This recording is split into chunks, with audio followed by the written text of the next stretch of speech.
What's going on, everybody? Back at it again with another video. This time, top 179, Mr. Riggs. Great scheme, great players. Let's see how I fare against this guy. So we come out in the first play. You know my base play is always a fullback dive because at any moment I could probably take that fullback dive the distance. And he barely misses a user pick. We come back out. I dot him up, but guess what? He lurked it the entire way. I don't know what went through my head to test him right there, but I tested him. And right now we're going to line up and we're going to send a heater at him to see if we can get him. And that play rec comes in handy with Tamba Ali. You guys need to go grab him real quick because his play rec is one of the reasons why now I'm making a lot of more plays on the outside and on like double moves and stuff. So we catch him slipping right here. I throw the little drag route to my boy D-Hop. D-Hop has been balling lately. And you're going to see the rest of the videos where D-Hop just goes nasty crazy on these guys. Right there, I catch him again with Hopkins and a late hit. Can I get a flag? Can I get a flag? I think I deserve the flag right there. That was a pretty late hit that guy gave me. So right here, we're going to base him out. We're going to try to get a little heater on him. And right now, this inverted veer catches me off guard because I'm like, wow, we blew that up. What happened right there? Me not knowing or paying attention that right there is not the regular or the first version of Emmitt Smith. We come off the edge. He throws a nice little out route. So I see these dots, and I'm going to have to start playing cloud flats if I'm going to do a cover 2 scheme. And he studied getting me with that veer. I don't know what's happening with Muhammad Wilkerson. Maybe he's too slow, but Muhammad actually is just like overrunning the play, and we make him fumble and we recover it. Normally when you jump you don't fumble, so that might have been a lucky bounce on my behalf. I let him see this run play and I try to see if he'll commit. He doesn't commit, but if you notice with Calvin Pryor's 2 +2 to pursuit, those guys don't take bad angles. So you might want to go after a Calvin Pryor if you get way too many bad angles when you're attacking the run or playing or blitzing.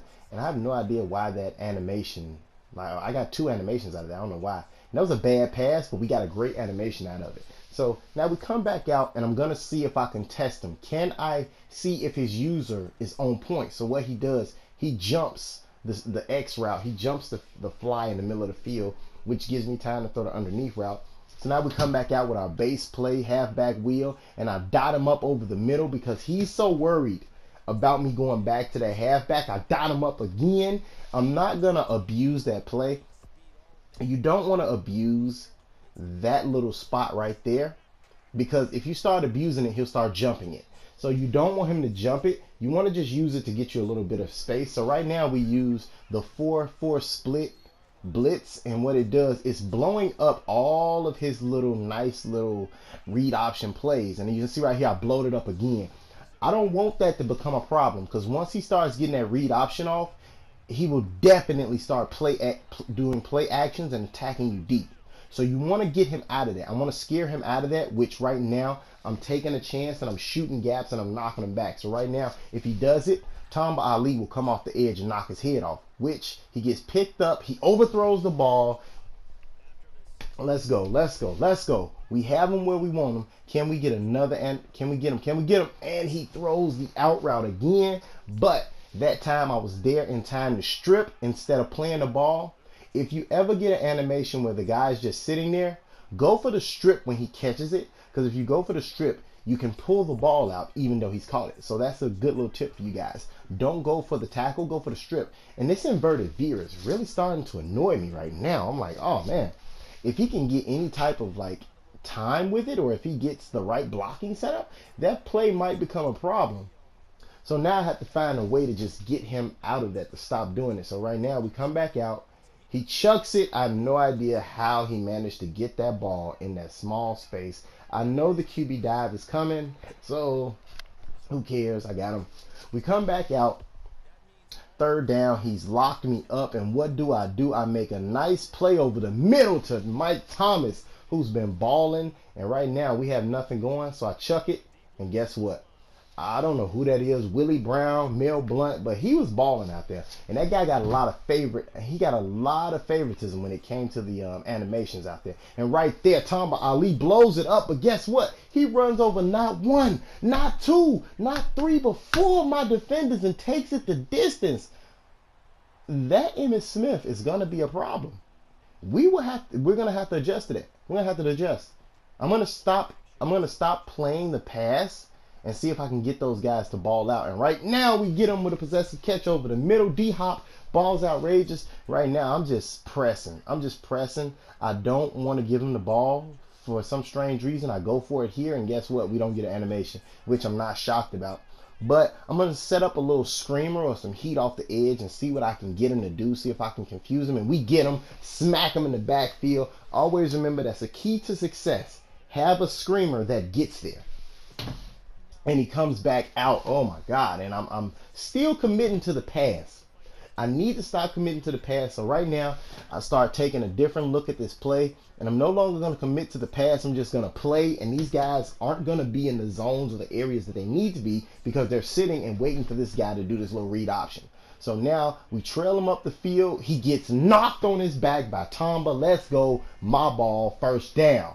Back out on the field again. I make another horrible read, trying to get it across my body.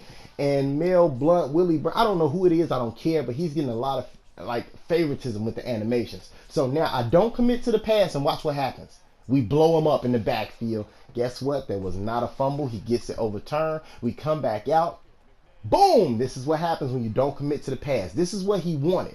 So guess what? I start playing a different type of defense, a different shell to confuse him. And what does it do? Boom! Gets his head knocked off. He throws it in the backfield, trying to do the read option play. It doesn't work out for him. We send another screamer off the edge. I knock him on his back. He recovers it. Nothing you can do. Key to success. Have a screamer that comes instantly.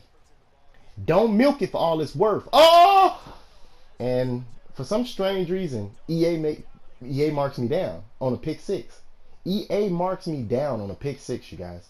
Are you serious? Is that top 100 players get the best luck or the best like love from EA. So Lamar Miller comes out, gets the first down. We come back out, we're gonna hit him with the same play we've been hitting him with all game. Guess what? That right there, 6 times we went to that play. We haven't abused it, but if he's gonna give it to you, if he's gonna use the middle of the field and try to jump routes, you'll always have that route right there in cover 2, cover 3, cover 4, cover 6 situations. And right there, we make a bad read. We don't hit the hole in time.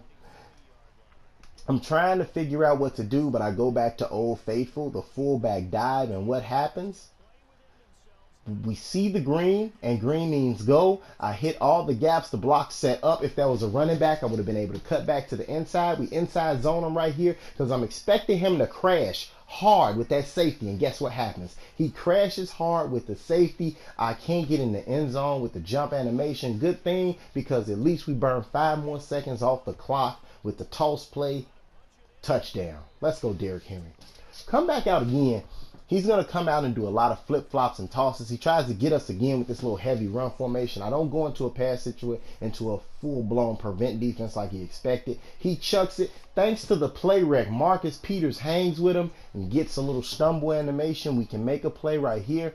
I'm going to try my best to milk him into thinking I'm going to run one single play all the time. He's going to do that. So now I'm going to go back to my cover 2 shell. Now, the cover 2 shell is just to bait him. So once he sees, boom, we don't even try to play the pass. We just straight come out and don't play the pass. I was looking for that. I was waiting for it. Guess what? We get him. And he comes out again by some strange twist of fate. He's able to complete that. He notices that we're in the cover 2 shell. So guess what? He's going to attack a cover 2 shell again. So at the last minute, when he hurries up the offense, I come back out. I go to a man-to-man, but I don't move anybody. Don't base a line. Why? Because it baits him into throwing a cover 2 beater. We pick him off this game. Catch you guys next time. Have a good one. Got another video coming up in a minute.